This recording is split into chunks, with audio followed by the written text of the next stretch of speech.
Hello and welcome to the GrapeSEED Official Podcast. We have a new format for you today. Friend of the show Miklos is back for another deep conversation about grapeseed. If you haven't felt it before, Miklos is very passionate about our curriculum and how it can change lives. I thought it would be a good idea to have him on semi-regularly to talk about various topics, a little of this and a little of that. So appropriately, this series with him will be called This and That. When he has been on in the past, I've mentioned his role of grapeseed evangelist, someone who talks to school managers and parents about our curriculum, inspiring them to give their kids the gift of English. In those discussions, Miklos gets a lot of different questions from parents asking about grapeseed, how it works, and what they can do to help their kids be successful. Sometimes these questions are simple and easy to answer, like what is an action activity? But sometimes a question from a parent can hide a deeper question or misunderstanding they may have. In your roles as teachers, you may get asked a question like this from parents. In this episode, we will talk about some examples and discuss the deeper concerns parents might have that go deeper than those questions. Hopefully, this discussion will help deepen your own understanding of grapeseed so you can be a more effective teacher and you can be more prepared to answer questions like these. So, Miklos, welcome back to the podcast, by the way. Thank you again for having me. I'm excited to talk about this and some of that. A little bit of this, a little bit of that. Yes. Actually, recently we had Bruno on the podcast, too, your former coworker. I know. He told me about it. He said it was, he said he had never been on a podcast before. And, he said it was great. I can't wait to hear the episode. Yes. All right. It will be coming out soon. For those of you listening, you've probably already heard it, but we're recording this a little bit in advance. So let's start here with the first question. So a lot of parents ask something like, when will my child start speaking? So let's unpack that a little bit. Yeah, that's a question I get all the time from parents here in Japan, and I don't know how to answer that because nobody can answer that. Take, for example, your first language, your mother tongue. When do you start speaking your native language? It's not decided, right? Everyone speaks my nephew didn't start talking until pretty late.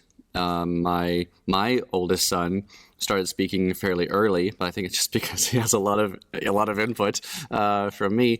But there are so many factors that decide when a person starts speaking their native language, much less another language, and it depends on things like, do you have something to say? Are you an outgoing kind of person, or are you a naturally shy person? Are there other factors? You might live in a super noisy environment. You might live in a very quiet environment, or out in the country, or maybe you have siblings and maybe you don't.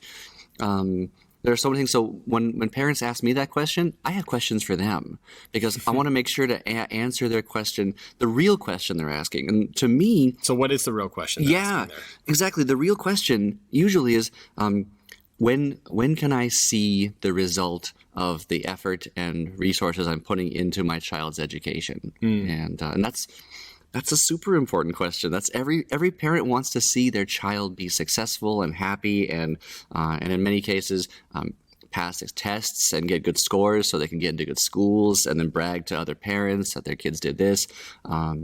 So when parents ask me, or when I was a teacher too, I would get that question.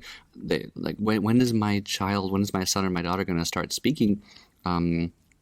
As a teacher, I would generally say, well, they already do speak to me in English class in grapeseed time. Have you not experienced that? And oftentimes the answer will be no, because kids are smart. They know that if they're holding a hammer and they have a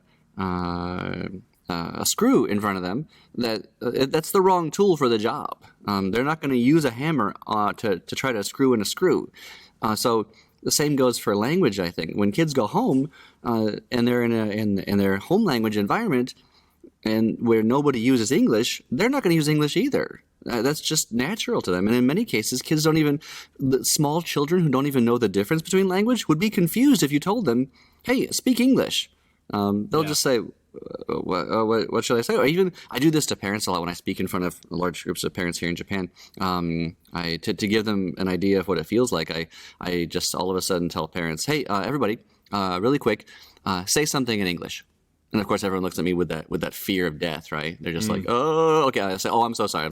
Let me try it a different way. Say something in Japanese.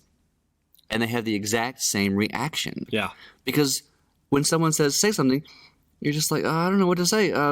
So when is my kid going to start talking? When they have something to say. Basically. That's a good point.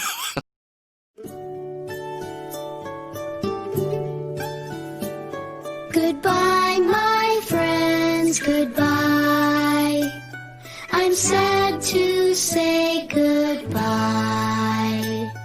It was a good day, but now I will say goodbye, my friends, goodbye.